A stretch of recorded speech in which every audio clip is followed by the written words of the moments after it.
allowed to sell the buses. Go to another level. Yes, they want to go into European Union and even to the world to say that we need a brand new regulation for the whole industry. So all the buses from like 2 years, 3 years from now can be so that safe as possible. Okay, from between us. Yes. Da var det kjekk ung mann. Var det det? Takk for sist. Yes. Hei. Yeah. Her har vi en ordentlig fin fyr. Han heter Sverre, og jobber altså for Solaris. And we have to speak English. We have to speak English. Yes, we have to. We can. International thing now, huh? It is. So this is for me a really great guy to know and to learn from. He is from Solar. You can present yourself. Well, Sverre Skår is my name. Been the CEO of Solaris in Norway since 2011. Wow. Also sitting as the chairman there. So, well, it has been quite a journey. We changed a little bit our mindset and business model last year. So, including Norway, I have also now Sweden, Denmark, Finland, and the Netherlands. So I have seen the same airports many times. Luckily, we have a really good dedicated team in all our countries, except Finland, I need to say, because we haven't... To be very clear, Finland is a little bit like Norway, very price-sensitive market. And, you know, we are like the customers. We need to earn money when we go in. Otherwise, Absolutely. we don't have the right of the life. So we are monitoring it. As you know, we have a lot of success in Sweden. We have sold close to 600 buses within 5 months. We launched a 15-meter electric some years ago, which you remember perfectly, Tom, which has really been a boost in Sweden. We see that the 15-meter electric now is really coming in the Netherlands. We see it naturally in Norway as well, that the model has a life. But we are just waiting for the right moment. Yeah. But you also come up with a world premiere for a short time ago. Yeah, and what I can say, I mean, we had a world premiere now for the 10.5 meter bus. It's not the typical bestseller in Scandinavian countries, I need to say. It has its niche, but this product is especially important for Italy, Spain, Germany, and of course Poland. Of course, we will manage to sell it in Norway as well. But can I give you a little bit teaser, since we are here for highlights as well? I really look forward to the next Busworld. Maybe we will manage something next year, because as we have announced, we will come with various models of the 12-meter LE, meaning 12 something. And naturally, we will launch the new normal floor bus. We're talking about a high-floor intercity bus. Exactly. Wow. Yeah. So this will come. I have seen the drawings. I will not reveal when it's coming. We are using some time now to develop. We want to invest in class. We know that we have a lot of good competitors, but we want to succeed with it. So give us some time. It will come. Yeah. Cool. This morning I had a meeting with, or it was a congress with the Ministry of Transport in Norway, talking about the R29. You have the R29 now. Yes. But in the past, I believe your previous model didn't have, but it was even stronger. It was even stronger. And that's correct. To make it very, very clear, the old Urbino was a tank. It was heavy, but it had a really massive front. We still have that, but of course, related to the demands of lower weight, more passengers, etc., inside. We need to have this in mind. But please be aware of that the new Urbino, which we launched back in 2014, R29, R66, R58, and R93 as standard. Yeah. We had all the Rs already. Yeah. So that I hear in the market that no one had this from before. It makes me irritated. Yes, that's why I a little bit destroyed the ending of the Congress, because I took the microphone and I told them that this is nothing new. Exactly. And also the solution for the future is already on the market. You just have to ask the manufacturers. It is. Yes. It is. Yes. But we have to be very clear that safety, of course, every bus producer is taking that seriously, but we cannot end up making safety things only for a few PTAs. This is a European world thing that we need to follow, and this is important. Yeah, and the answer from our transport, the Minister of Transport in Norway, he said that maybe the next regulation will first be implemented in Norway. Okay. Before the rest of the world. Yeah. So then we are back again to scratch. Exactly. But the good thing, if it's possible to say that live, the good thing about implementing something in Norway is that many of the countries are following after. Yeah. Yeah. So that can also be an advantage. Yes. But let's see.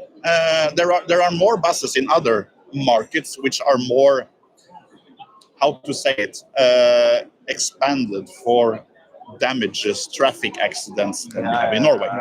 Absolutely. So we have to keep that in mind as well. Yeah. Can you say just some few words about your stand? Present your stand. Naturally, we have the 10.5 as we had the world premiere on, which we revealed under the press conference on Friday. Naturally, we are leading with the hydrogen buses. We are supplying a lot in Europe. We are the leader of hydrogen buses. We don't, we have had a good path there. And naturally, we have our new modular drive 12-meter low floor bus. And what I mean with modular drive is that for those of you who remember Solaris buses, we are still driving with the engine tower in the rear, even though it's no engine there. What have we stored in that engine tower? Well, we have now batteries. Now we have moved all the batteries to the roof. So it means that we gain more seats. And in some places in Europe, that's really helpful because we have always missed 2 or 3. Yeah. So, and the engine tower is away. And I need to tell all Solaris vehicles, I see in the media especially this, but we have to be aware of all Solaris vehicles are balanced 50-50. So it means that when we are putting batteries on the roof, we are placing it all over instead of that someone believes that all the batteries are in the front. No, they are not. No. To be clear. Yes. That's very good. Great. Thank you so much. Same. Good to see you guys. Good luck. We will come by. Yeah, we will. Please, you're welcome. Yes. Okay. Thank you. Thank you. Thank you so much. He says, Yes. very nice to see Sverige. I haven't seen it for a long time now, so that was very... I need to run away because I need to pick up our next speaker. So I will be back in a couple of minutes. Couple of minutes. So in meantime, Magne will take over. And here we have a man that is getting wet. Okay. I need to show you this on YouTube. What's happening here is... Hello, everything okay? Yeah, good. Hello. Hi. One of the few jobs I wouldn't apply for. It's a lot of event things going on at Busworld, and this is one of them. When you are sitting on a trolley, getting soaking wet.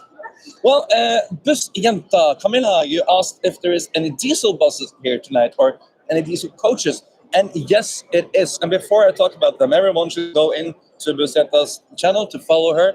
Great content. Young, beautiful Norwegian bus driver making positive, cool content for the industry, and also is an inspiration for everyone that is maybe attending this business in the future. So very positive and great content there. But yes, it's a lot of diesel coaches on this fair, and everybody thinks that now in 2025 everything should be diesel. But we see a clear sign that diesel is maybe not the perfect solution for the rest of time, because there is infrastructural problems with the electric vehicles. There is harder to find the charging stations, and in certain climates it's also very heavy to operate diesel because you need to use so much power for heating the coach or even cooling down the coach. So many of the coaches on this fair still have diesel. All this Setra fleet, for example, is pure diesel vehicles. We have Scania here with diesel, all the Scania Touring, the Higer is still with the diesel. We have coaches from VDL, the brand new Futura 3 will also be diesel version. We have the Neoplan from MAN and Neoplan, they still have the Neoplan Tourliner. They have the Skyliner is diesel, and then we have some more manufacturers with the Class 2 and Class 3 with diesel coaches and buses. But when you go to Chinese manufacturers, it's only electrical coaches.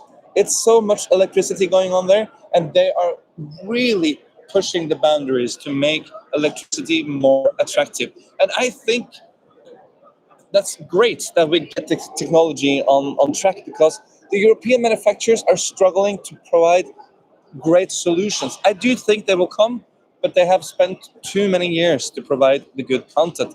And now, Yutong have made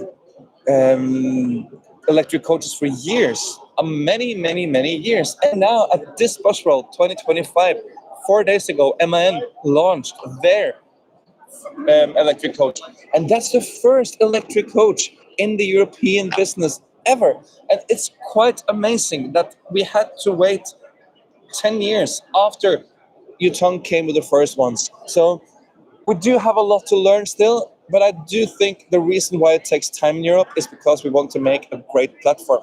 When Yutong came, when BYD came, when Golden Dragon came, they struggled a lot in the beginning. They had much issues, they had much problems, but they had, to use the expression, they had the balls to do it. And if nobody tries, if nobody fails, you will never increase quality, you will never get a better product. So I'm so happy that Golden Dragon and BYD and all this King Long have been pushing the boundaries to make great vehicles available for the market, because now we see that MAN have a great platform. Volvo even came out with a brand new electric coach from Curtis, built on the 9700 platform, even with a facelift. And I have an appointment to drive that when I'm coming home from this trip. Let's see what day. I'm so excited. So we see that there is a good mix this year. A couple of years ago in Norway, all the tenders were electric. But now, even now, I think last week, Trondheim in Norway, the city central in Norway, got new MAN buses with diesel. I love it. I just love it to see that new tenders are coming in with diesel buses.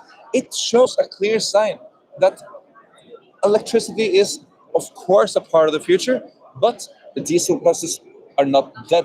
And I think that's also important, because today with the Euro 6 engine, it's not so much pollution going on. You can basically drink what's coming out, or you can almost breathe in the exhaust.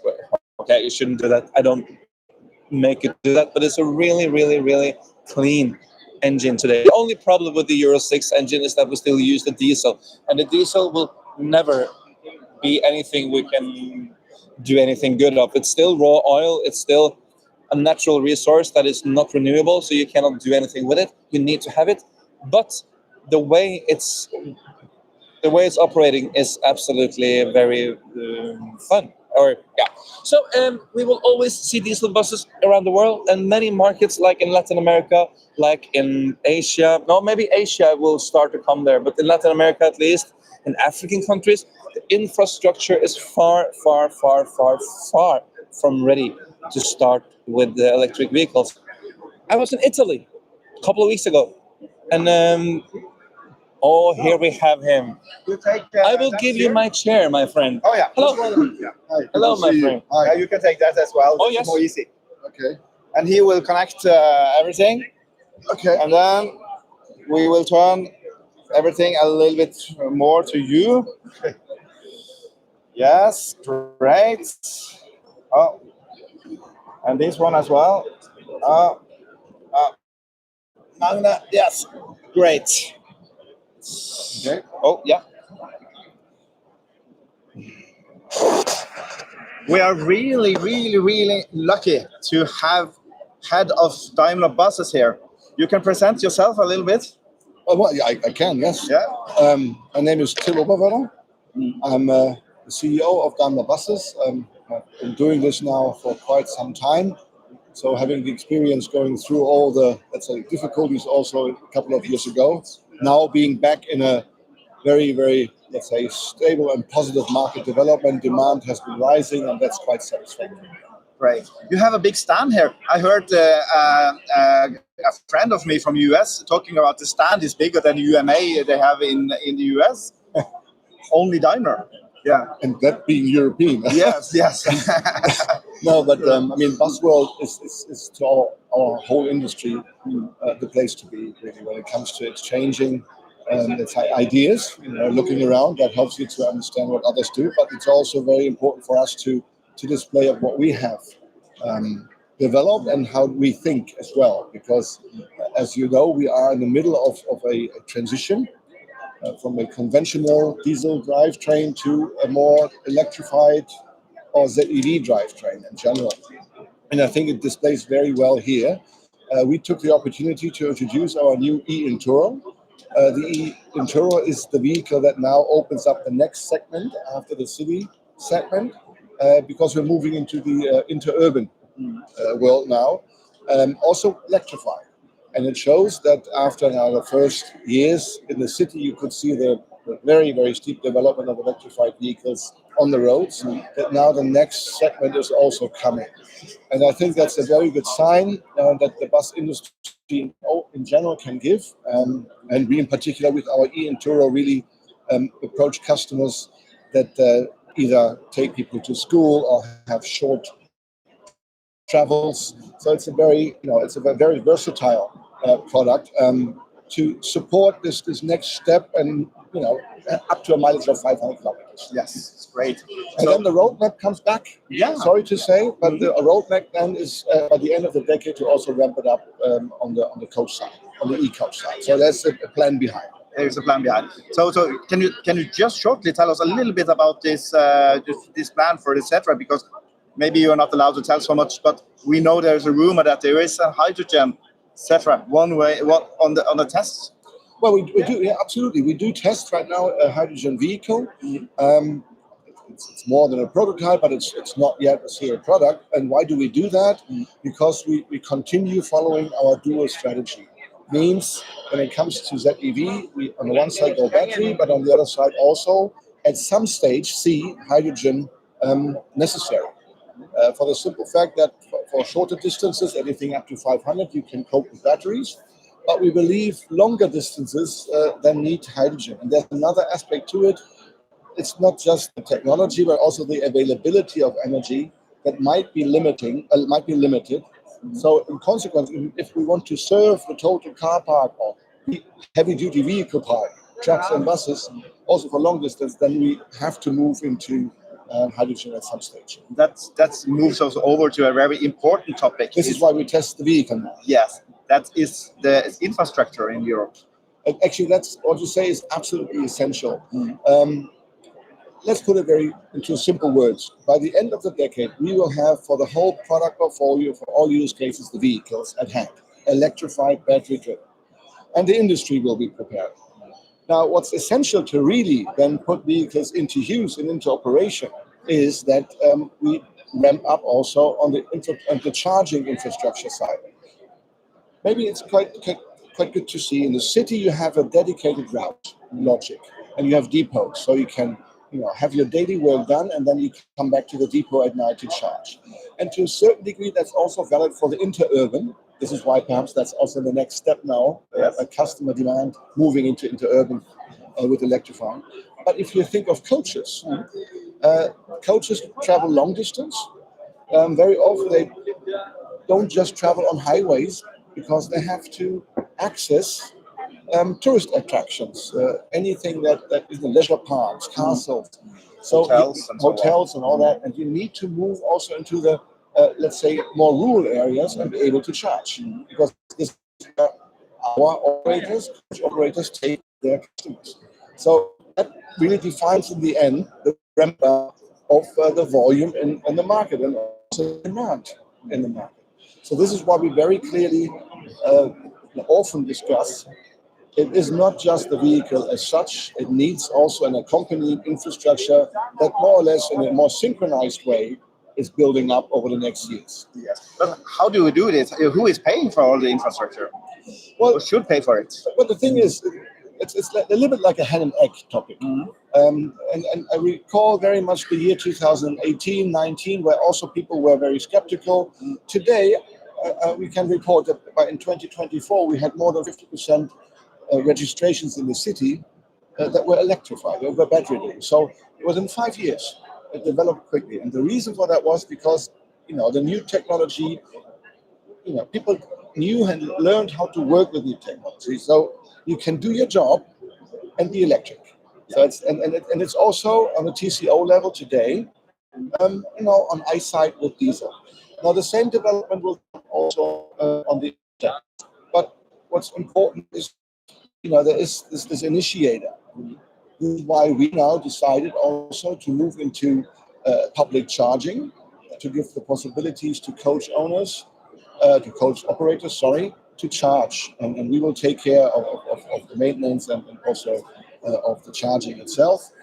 So it is a signal to also motivate the partners that we need to go along, and then together with, let's say, with also the association to discuss on what are the hotspots, so to say, in the next step to electrify, so that we all together find a good mix of, on the one side, sending signals, and also on the other side, motivating those that are really the expert on infrastructure to really invest. Yes, because market is going to develop. Absolutely, because we don't want to have a situation where you have to go to your service point or your depot to charge, and you also don't want to have a situation where the charging point is only for Mercedes-Benz buses.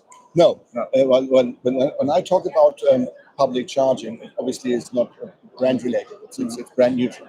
Everybody can charge. Yes. Otherwise, it wouldn't make sense. But how many charging stations should we have every year in Europe to fulfill your tasks? That's a very good question, and I can tell you a number that is perhaps not just looking at the bus world, at the bus segment, but takes rather into account the necessity for chargers on the truck and bus side, because highways they share, and then we come to a rural area. Today, we have round about 1,000 charging stations that are able to charge heavy-duty vehicles, buses or trucks. If we want to cover the population that we need by 2030 in order to also comply to EU targets, it would refer 35,000 charging stations in Europe. Yes. Now, 1,000 today, 35,000 then. Well, don't do the math now, but anything 500, 600, 700 a month. Yeah. Would be you have to install. Yeah. And then now, thereof also comes then the other topic that if you want to have the rural areas covered for coaches, then you need another 10,000 roundabout. And that, I think, indicates a little bit that it's not the question if we go there, if we go ZEV, but how and in which steps. And I think there's not the question whether or not anybody has to be convinced that this is going to be the direction we go. It's rather the question, how do we do it in a good balance between an ecological focus and an economical approach? And that it works, we can see and observe in the city. And I think that should always be somehow in the back of our minds, that it's not just, never an ideological topic, but it's rather, it works. Simple as that. Absolutely. And this is an information that absolutely should go all the way up to the political system, because they also are making the roadmap for the future. Yes. Together with the manufacturers. Absolutely. Yes. I think that's a very important point that you're making here. When you in the past you had a very strong relationship between the manufacturer, us, and the customer, and that remains. But since we are in this changing world, it is essential, and we do that all together, and I think in many cases it works really well, that we also include the political decision makers, because we have to follow this one goal together. And it's as simple as that. We build vehicles and we do a lot of services, but we perhaps do not have all the competencies to cover infrastructure, for example, in Europe. So we need to also include others, and that needs to be supported by political decision makers. Yes. Thank you so much for coming here. Thank you very much. We're running out of time, as I can see. That Nice. it's amazing. We are so lucky to have you here, because you are, I know you are quite busy to meet customers. These days are busy, yes, indeed. So, thank you so much. It's been a pleasure. Yes. Thanks for inviting me. Yes, you're welcome. Take care. Great, yes. And I'll leave the mic with you. I Yes, suppose. you do. If not, we will record everything you say the rest of the day. Yes, Take care. good. All the Thank best. you. Take Yes, care, guys. Thank you so much. Bye. Bye, bye, bye. Magne. Okay. Fantastic. Yes. This is the one thing we love by Busworld. Yeah. We can have these great people coming over, important people, good information for the industry, but also a nice, fluent talk. This is a very, very, very important. very talk. good. Yes, and Thilo Oberwalder from the Daimler buses is not an easy person to get hand of on. So we were lucky, really lucky to have this chance. He had only this small gap of time, so but we are wrapping up for today or running out of time. We maybe have some questions. Yeah, or... we haven't been very good. Thank you, Magne. Okay, yeah. We had a question if Yutong was better than Scania. It's a very that's like, which one of your children do you like the most? It's like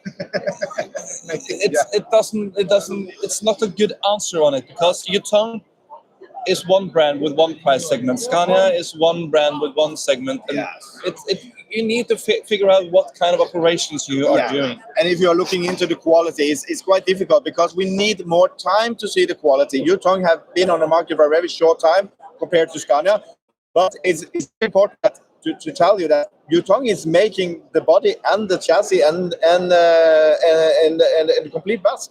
Scania don't do that. No, they produce everything outside, like in cooperation with Higer, Catano, Irisawa, whatever. So it's dependent on what body you choose to have. But on the chassis, again, Scania have a very long history. absolutely. So it's more or less impossible to give a right answer on this. It's not comparable, and I think these questions are.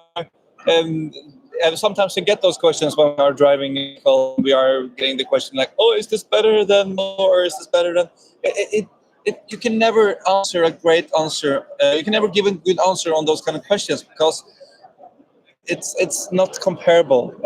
This product is this product, and this works fine for this kind of segment, and the other product works for that segment because it's very big variation. But if you just talk about design, and you can talk about, then you can say, oh, you like this and I like this.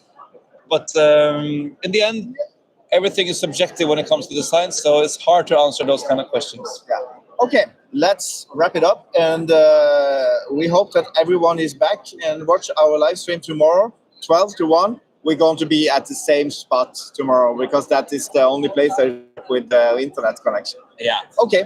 See ya. See you. Bye. Bye.